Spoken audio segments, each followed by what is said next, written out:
Hi everyone, I'm Sheena and welcome to The Thing I Bought From. Now today we are in my dresser area because I'm going to be talking to you about not one, but two makeup products. That's right, it's a twofer episode.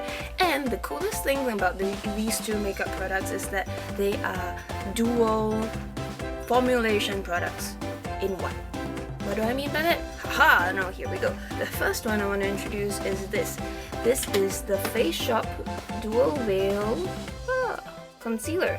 And what it does is it has a liquid concealer on one side and then there's a stick concealer on the other side.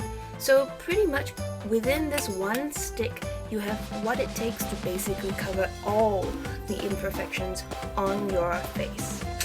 So that's pretty cool. And now the second product I want to talk to you about is this. This is the L'Oreal Super Liner Brow Designer Pro. Oh gosh, it's really hard to see anything with this packaging. And I am not going to tell you exactly what's so special about this product. You're going to have to watch on a bit later on, okay? And then I will reveal all its secrets. So stay tuned and I am going to be showing you how to use these products. Alright, so we're going to begin with my first product, which is the Face Shop Concealer Dual Veil. Alright, and as I mentioned earlier, it comes in two parts, the liquid concealer and also the stick concealer. So we're going to start first with the liquid concealer. This works very well for areas like under your eyes, mainly, because your under eye circles, you know, the skin tends to be a bit more delicate there, and also it tends to lend itself to having fine lines and wrinkles because you move your eyes a lot.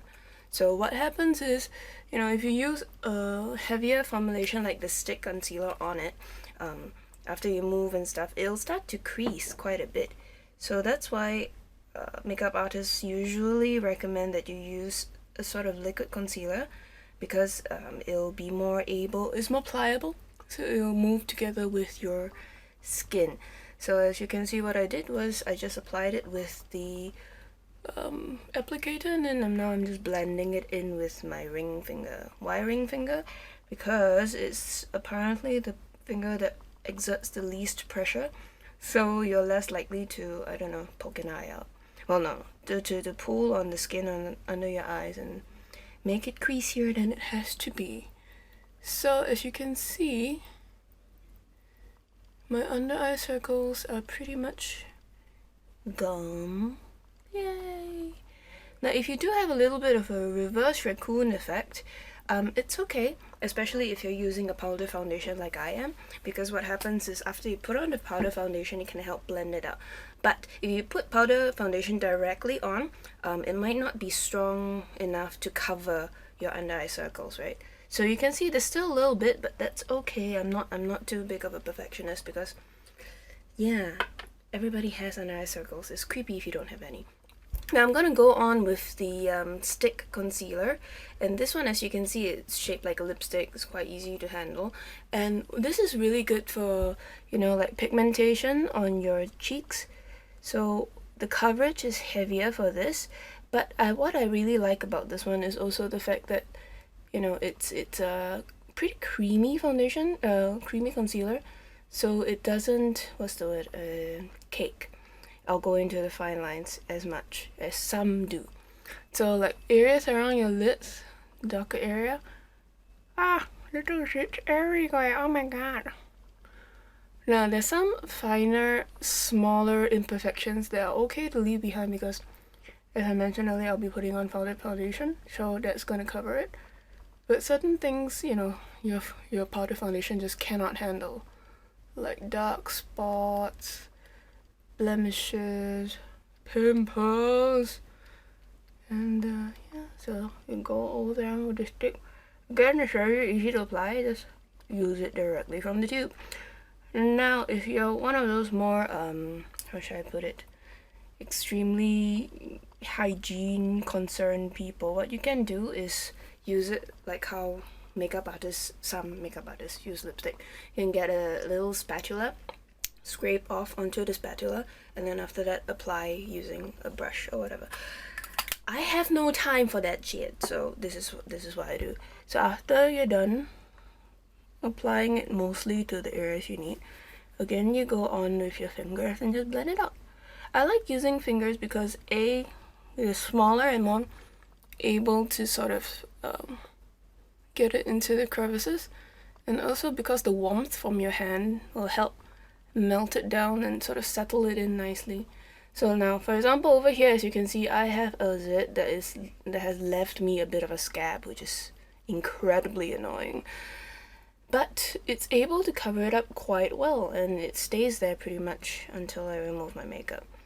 Now, the thing you need to be careful about when blending out concealer is, you know, don't go too much, otherwise you basically just remove the concealer entirely, so there is no point anymore, is there? Yeah, just gently tap it out so it looks a little bit more like your skin color.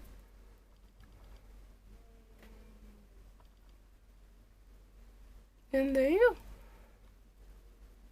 Concealing done. And your skin already looks more refreshed. Okay, so I'm going to continue putting on the rest of my makeup, and then when I reach my eyebrows, I will call you again, okay? So, I do love the Face Shop Concealer Duo Veil.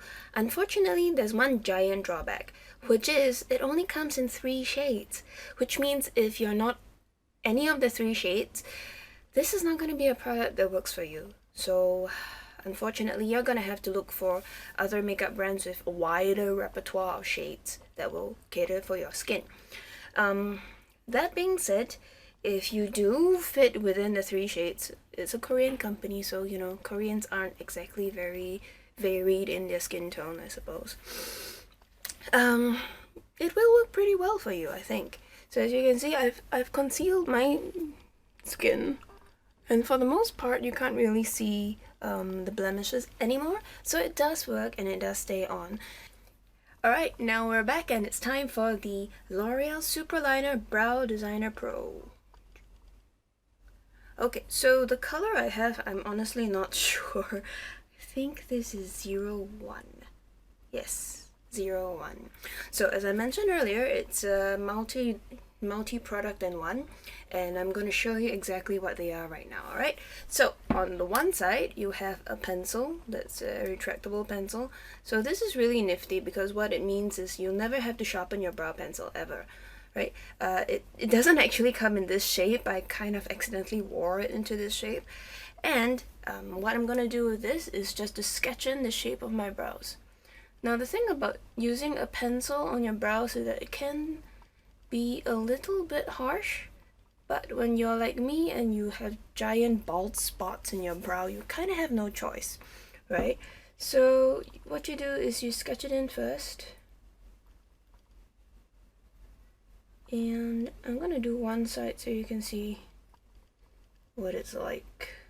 Alright, so I roughly want my shape to be like this. I'm gonna fill in the small gaps at the end there because the end of your brow is meant to be a bit darker, as in the side of your brow. Alrighty then, so this is roughly what I want the shape to be like. Okay, and then you're thinking, okay, if I use this pencil to fill in the rest of my brow, it's gonna be really harsh. Correct, you are absolutely correct, because this brow pencil is pretty strong and quite pigmented. So what would be ideal would be, if only I had a powder for my brows. Well, guess what? If you twist open the middle part, ta-da! You have a well, actually, I don't know what kind of material this is. Sponge tip applicator that goes into the powder that's inside the tube. So what you do is you use this to fill in the rest of your brow. So especially the front bit, the middle bit.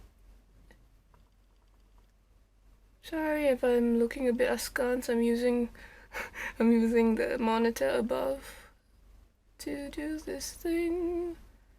Alrighty then. So after you filled in your brows, you might find that it's not blended properly, and this is where you would normally reach for your brush, right? The brow brush, like like this one to finish off the job and blend it out. But I'm not done. This thing, the other end, is a spoolie brush. How nifty is that, right? So what you do is you use a spoolie brush and you just sort of gently brush out. Gently, because this product unfortunately is quite shiftable. As in, it doesn't go on and stay on like ink, right? So you just gently brush out any harsh lines like the top here. And then, you see any areas that are not perfect, you can go back in and fill them out.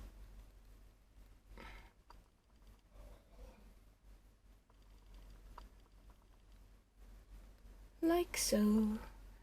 And ta-da! Perfect brow. Nice brow? What the hell? Nice brow. What the hell? So I am going to go do my other brow now so you can see the completed look. Yes, I know that I said that I will come back to this when I finished my makeup to the point whereby it's time to use this. Usually I don't have everything else on, but I just couldn't help myself, guys. Okay, I'll be back shortly, alright? Alright then, so now I'm back with two brows, as you can see. Ta-da! And I find that it's really quite easy to achieve a symmetrical brow shape with this product as opposed to my usual pencil, simply because, you know, you're sketching in the outline first. So it's very easy for you to see, okay, maybe this one a bit higher, this one a bit lower, that sort of thing, right? And also with the powder in the middle, it makes it easy to get the nice softer shape in the front. And if it's not soft enough, you have the spoolie at the back to sort of soften it up further, which is awesome. It is literally an all-in-one product for your brow. So that's what I really love about it.